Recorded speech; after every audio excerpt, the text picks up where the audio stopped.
Oh, good afternoon. Ooh, my ride's here.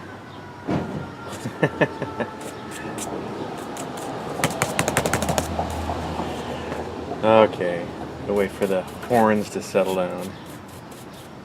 Now that my video has been pre-disastered, maybe it'll go a little smoother. This is a Hickok 620, but it's not really what I was going to show you, although you can bum along for the ride. Can you believe this?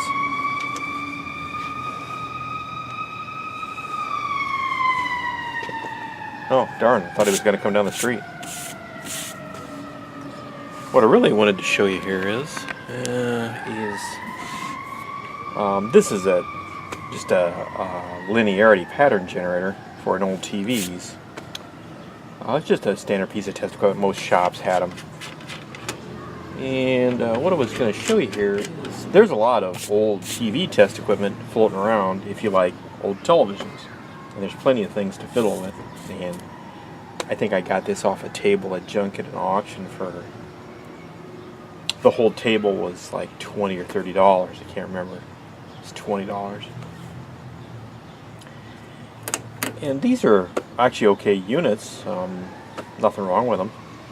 The only teeny little problem is a lot of times you get this stuff and it's just dirtier than hell. That's why you keep some old paintbrushes around that you don't love anymore. Anyway, a lot of times you get this stuff and there are no test leads. Not a big deal until it comes time for you to make a test lead for these annoying little jacks. I am not sure of what the exact name for these is. The bulk of these I've seen on test equipment, and they're using them for audio jacks on like microphones, on old radios and old ham equipment, or on the bodies of microphones. The majority of them are Amphenol or Switchcraft, and the mating part of it kind of screws over and has a little spring chain. They're just a big pain in the butt. They're hard to find. Well, they're not hard to find if you're an old fart like me. But I just don't like them. They're not good at. I don't think they're a good connector for radio, for, RF frequencies. They're probably just ducky for audio, but I still don't even care for them. If I were king for a day, there'd only be a couple connectors. And boy, people would be really unhappy. Especially the people that manufacture goofy connectors to screw people. They would be the first to be thrown on the spikes. So what I was going to show you here is how to get rid of these. Now, for those of you that are purists, that like this stuff and want to keep it this way, this doesn't really do anything not reversible to these pieces of equipment. So for those of you that are purists and are having a tizzy fit, just simmer down, watch, and maybe you'll learn something. How's that sound? First thing you got to do, and they use that connector up pretty far. I've got a leader sweep generator that is a pretty new piece, and it uses those goofy things. I've even seen those on oscilloscopes, but for some reason the kind of TV test equipment industry just fell in love with those. They're probably because they're cheap. Okay, anyway. Oh. I'm not exaggerating this. I think somebody needs a new line cord. Man.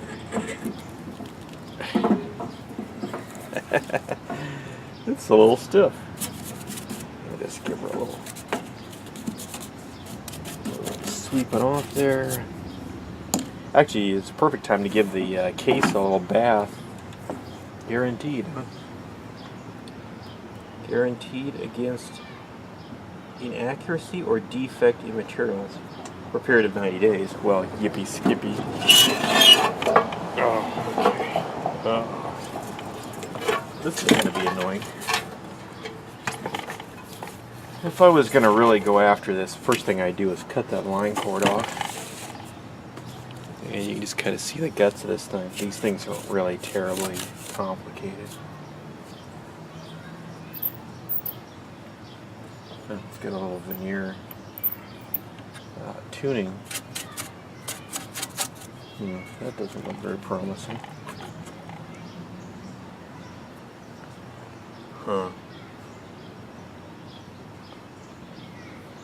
Okay. That looks a little suspicious. There's a crystal over here. Actually, there's a couple crystals. And that's the stock one. Some goofy value. I don't know what this is. And that is not the stock crystal. I don't think from 1944. Maybe it is. Maybe somebody tinkering around.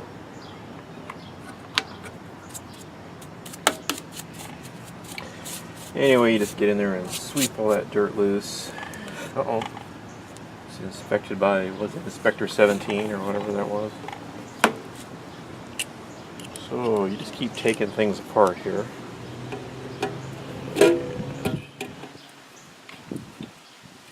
No video would be complete without losing a couple screws.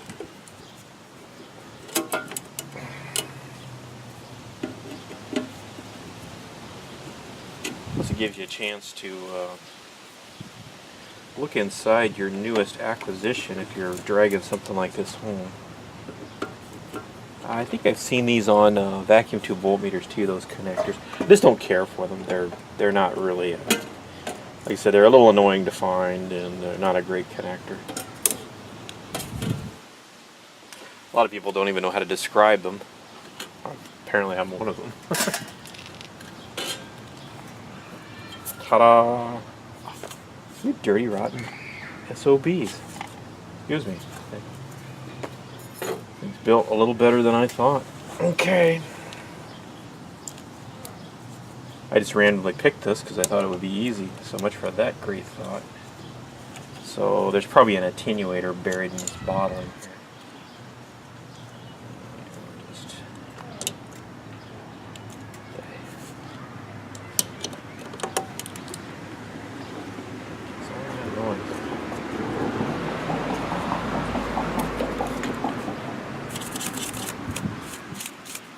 Being sealed up, there shouldn't be that much dirt in there, although it'll give you a chance to look at the cabs. Interesting, these are, there's a number of paper caps in there. There's one that looks like maybe it's been replaced. This guy's problem. The neighbors, they're over there making a big, what do I say, production out of pouring some weed killer into a bottle.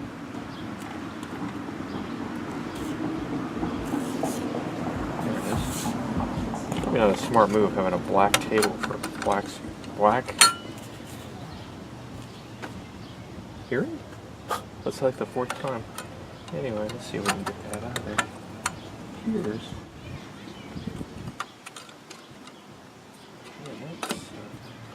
wiggling is in order. There we go. Oh, that's not going to be pretty. Okay, there's a little compartment here. There's an attenuator. This has a high, or a high and a low. There's a little pad there. Well, let's see.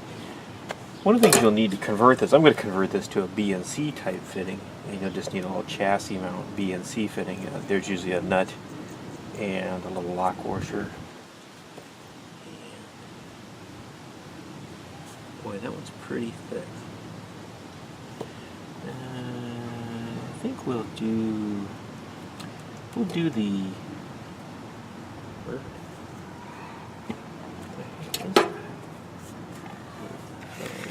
me get you up a little closer here. How about the other way? I'm looking in this backward and turning it. There we go. So I'm over here. There's this little tin box here with the attenuator. I was looking at this. Weird. Okay. Well, I think what we're going to do here.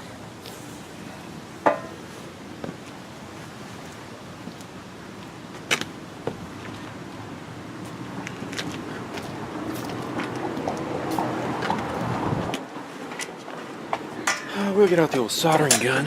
Now, there's a distinct possibility that the camera might die when I unplug this, so let's see what happens. I'm going to just close the lens cap here so you don't see my nose. Okay, we got 27 minutes to get this done.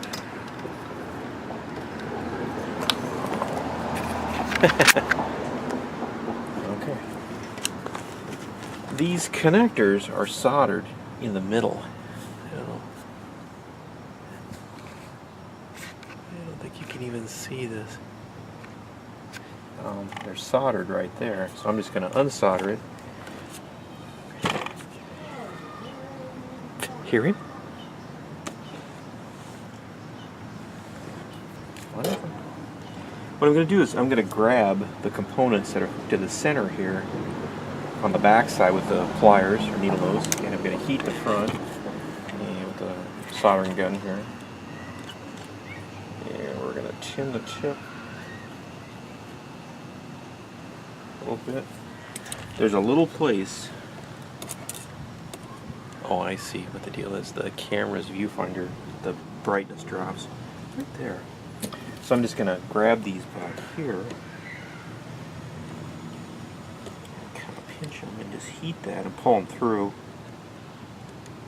It shouldn't take too much.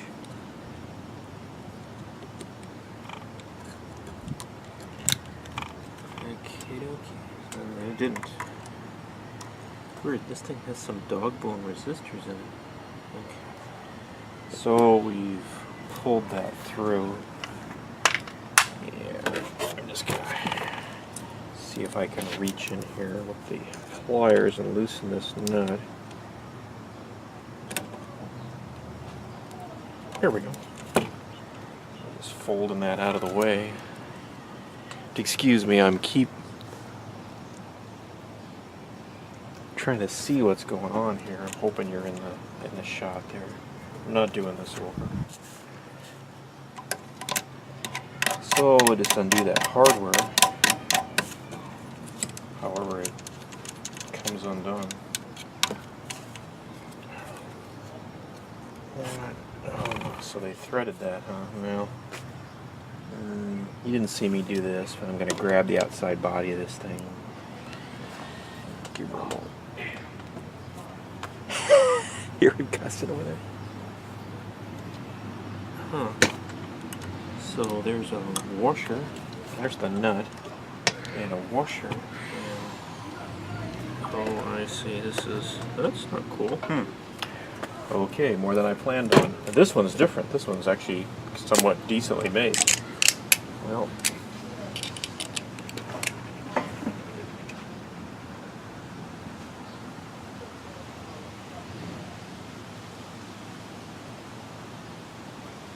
I don't know what he's doing now other than cussing. This one's been like swedged into the hole there. And I'm just using the screwdriver as a little baby pry bar to see if I can pull it out.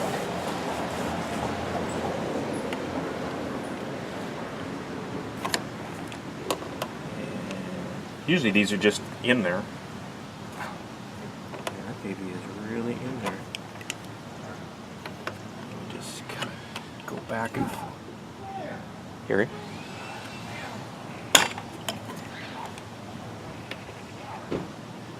There we go. And you can see there, maybe you can't. I better look. Whoop. See how that's just swedged? And that's just pressed in there. Okay. So we get all the hardware out. Now I'm just going to take all this hardware loose. I think I'm going to reuse this washer. It's got kind of a big solder point on there, but it's so huge that it's just going to rattle around in there. So I'm going to put that How am I going to do that? You're going to put that under there like that, and put the washer and stuff on top. Yeah, we'll do that way. And that just fits right in there. Hopefully we get enough threads to do this. Well, we got enough threads to lose the little thing. Oh, resistor, termination resistor. Oh, that's what that is. Okay. Well, I'm going to try and get all these washers on there. There's 2 of them. Yep, that's what I thought was going to happen. So we'll just get her up there, line her up. See if they're locking. Okay, it did. So there, I've done the conversion. Now it's a BNC connector, something more useful. And I'm just going to thread this. I've never seen one of those with the little tapers on it before, or the, let's say, the little points. Yeah, we'll just tighten it. Man, I'm even getting embarrassed. Okay, so I've tightened that up. Make sure it's getting tight. Now what I'm going to do is take the soldering gun, and I'm just going to push. There's a jumper right here, and a termination resistor. And I'm just going to take the needle nose and bend that wire around so we can get that in there. Get out of the way so you can see there. And I think what I'm going to do is just make sure that that's tinned, the BNC connector there.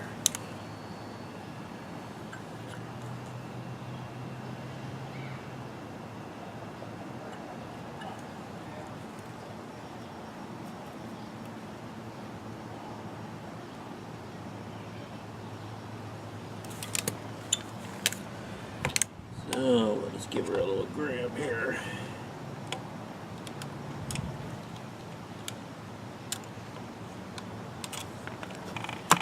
Well, that's what I thought about doing.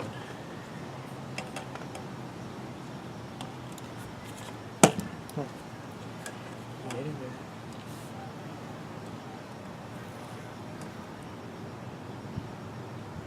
There.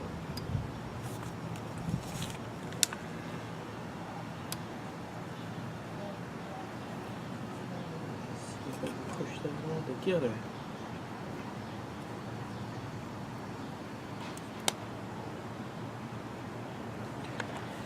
So we just solder that back together. There we go. It's done. That easy. Like I said, now it has a BNC connector on there. You can make it set of test leads, or you could probably buy some test leads that at least have a B. What you could do is you really only need one BNC connector here. It probably had little clips or that. One way to get BNC test leads is to buy a BNC jumper, and it has the ends on it. Like this is an F connector, but you could cut it in half. Then you have 2 fittings. So you just merrily go about your way, you know, fixing this up.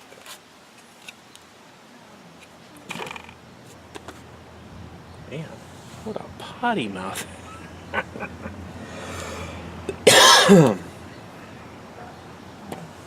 So there you go. So there's how to turn your ancient test equipment into maybe that you obtained maybe into something a little more useful. Now, oh, here comes the wind.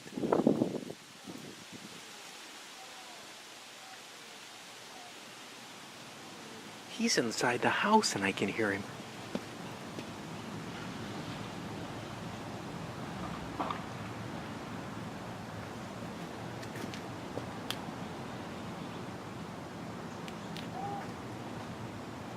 Okay, so there you go. How to convert annoying connectors into something a little more useful. Now, there's nothing to stop you from using another connector if you're not a fan of the BNC connector. Although, the reason I use these is, A, they're pretty easy to get a hold of, and B, the hole's the same size.